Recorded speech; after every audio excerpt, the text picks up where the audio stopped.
A number of weeks ago, I found myself engaged in a brief conversation with a political canvasser who was going from door to door trying to rally support for their particular cause.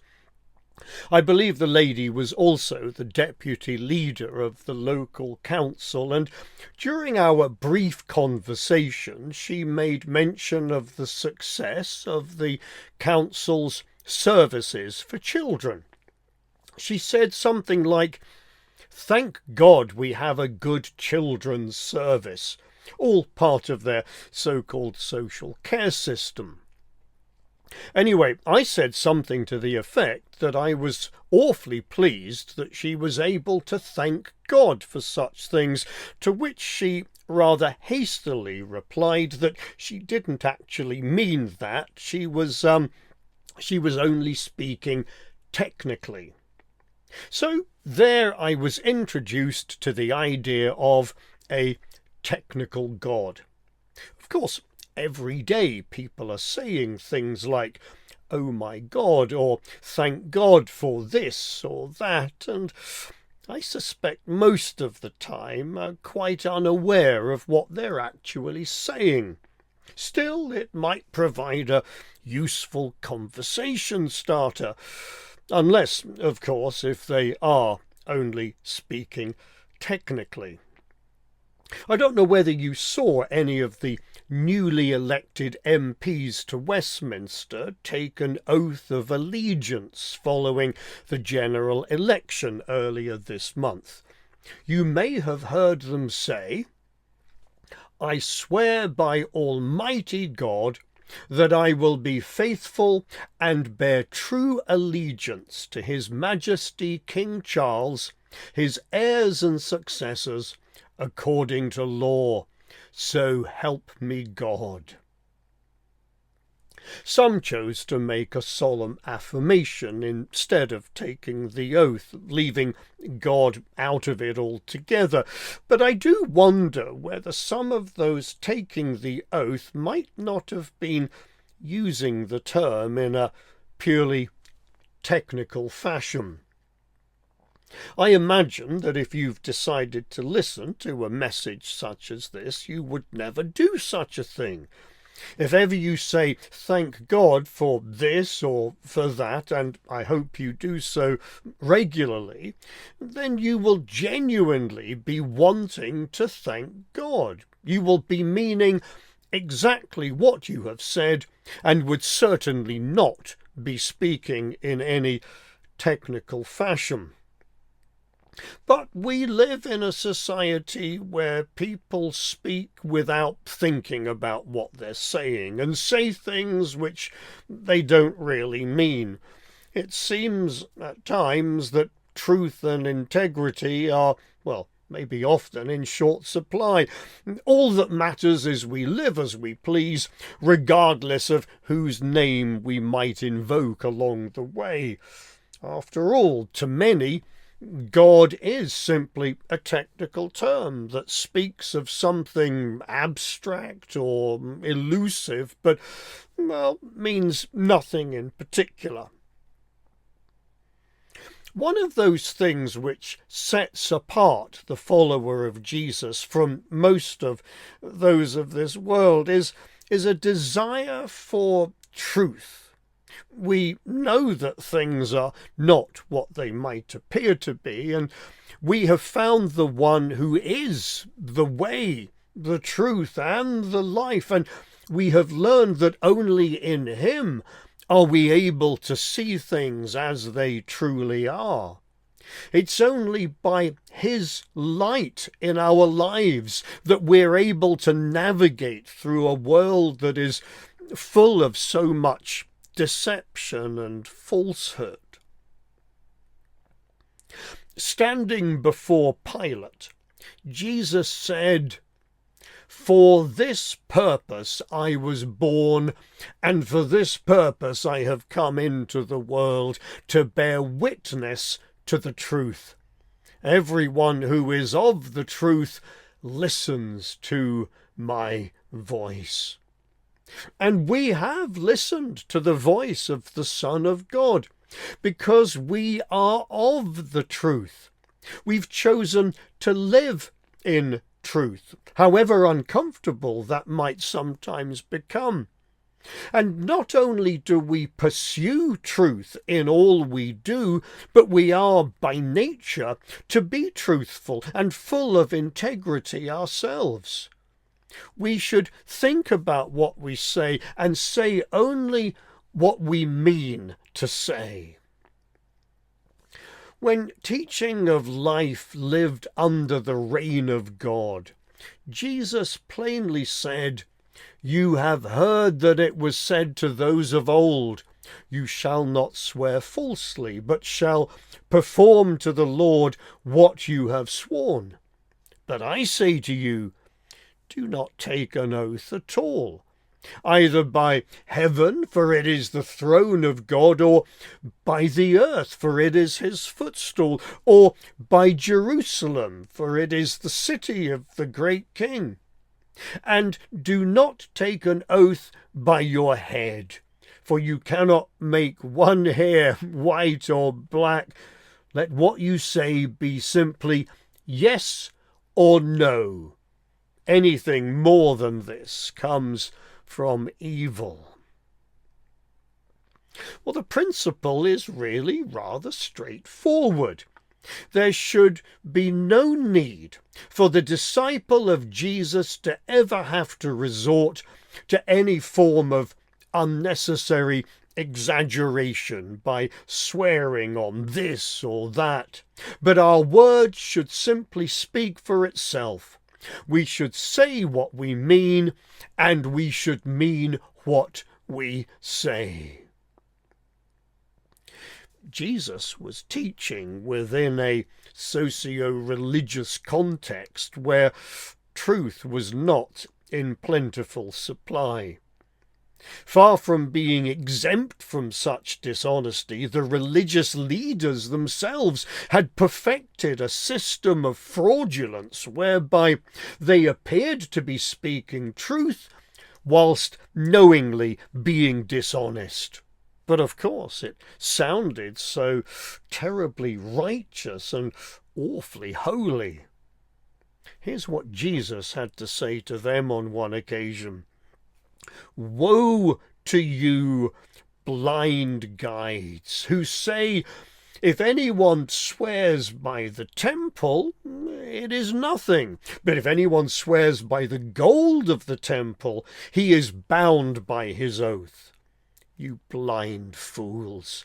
For which is greater, the gold or the temple that has made the gold sacred?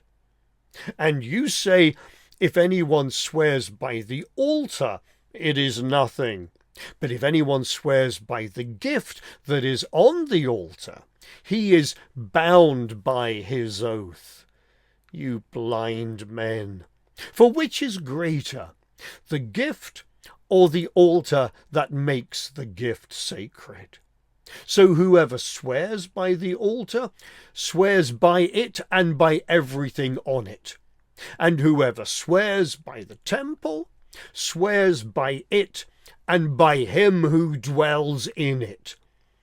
And whoever swears by heaven swears by the throne of God and by him who sits upon it." Oh, they thought they were so clever and so much more righteous than the common people. They thought they had it all sewn up, but of course God saw through all their self-righteous deceit and was being fooled by none of it. "If anyone swears by the temple, it is nothing," they said. So I suppose we might ask, why would they even bother doing it? Well, presumably to make themselves sound sincere, but without having any intention whatsoever of seeing through their so-called commitment. Maybe it's a little bit like children telling a lie with their fingers crossed behind their backs, as if that somehow makes it all okay. Well, in this sense, they were little different to many politicians today, or indeed many religious leaders.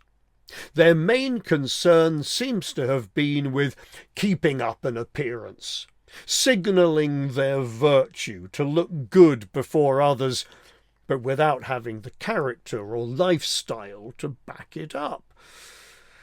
And God was certainly not impressed.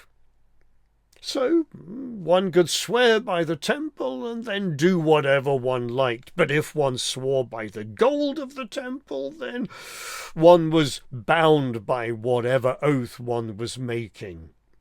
You know, these oral traditions of the elders, which were so important to the Pharisees of Jesus' day, they were later written down in what is known as the Mishnah, and then expounded upon in the Talmud.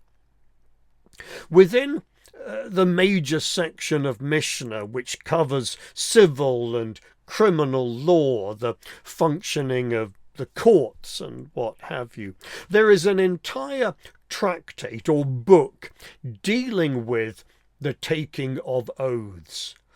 You know, it would certainly make for some excellent bedtime reading if you were, struggling in any way with insomnia. But to save you the trouble, let me just read a very brief excerpt. If one administered the oath to the witnesses in the name of heaven and in the name of earth, these witnesses are exempt from liability for taking a false oath of testimony, as that is not an oath in the name of God. See how, taking an oath, saying this or that, it's effectively meaningless. In another section of Mishnah, a distinction is made between swearing by the Torah, that is, the law of Moses, and swearing by what is written in the Torah. The reasoning seems to have been that by the Torah one might mean merely the parchment that made up the scroll, but by what is written in the Torah referred to the text of the Torah itself, and as the text included the divine name of God, well, it was an acceptable substitute for the divine name when making an oath. So maybe in their minds, swearing by the temple could simply mean swearing by the blocks of stone with which it was built. But it was exactly this type of nitpicking legal jargon that Jesus was addressing when confronting these religious people. God wasn't interested in specific words or what phrases were found in legal formulas. He was always interested in what was found in the heart.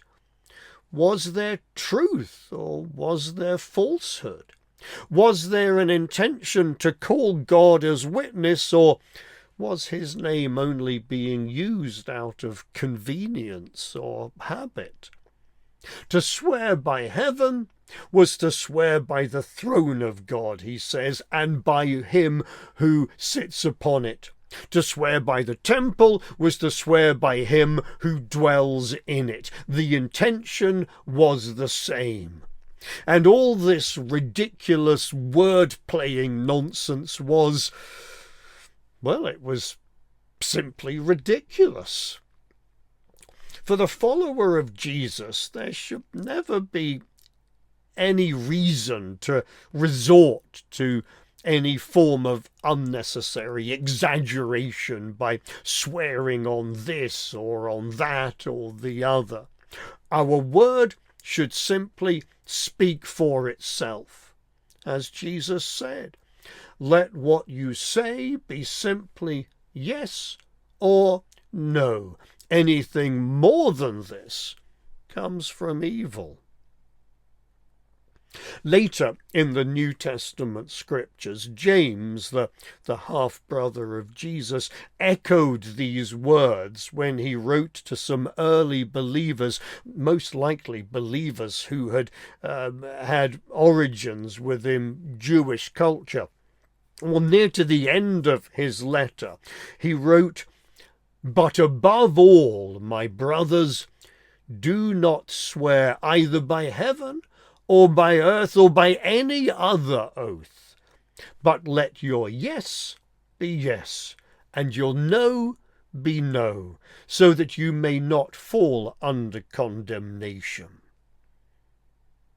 And here we are today, living in a world where trust and faithfulness seem to be diminishing by the day, where truthfulness is an increasingly rare commodity. It's really very easy to fall into bad habits. All around us there are people invoking the name of God without giving him a single thought, let alone a second one. And though we may not be inclined to speak of God in a technical fashion, we might still be inclined to think of him like that. Maybe we worry about things or allow ourselves to become anxious, aware that Jesus has taught us there is no reason to do so, but maybe we sometimes think of his teaching in a more technical rather than practical manner and not actually taking it to heart.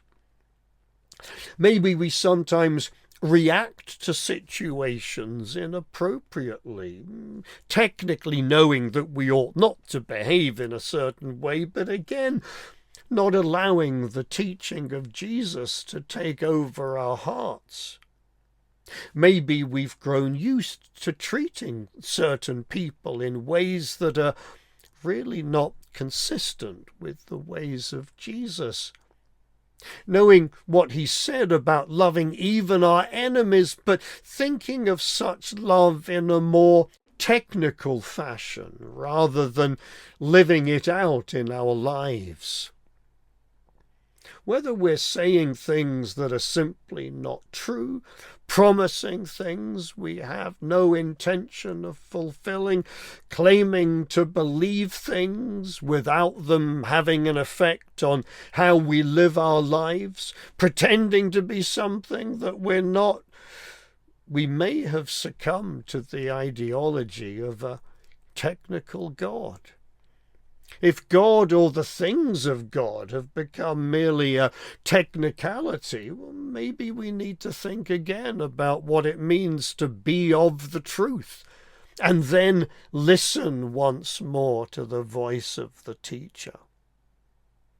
Well, may God bless us in our never-ending pursuit of truth, and may he give us all we need to live and walk in the way of all truth. Thank you.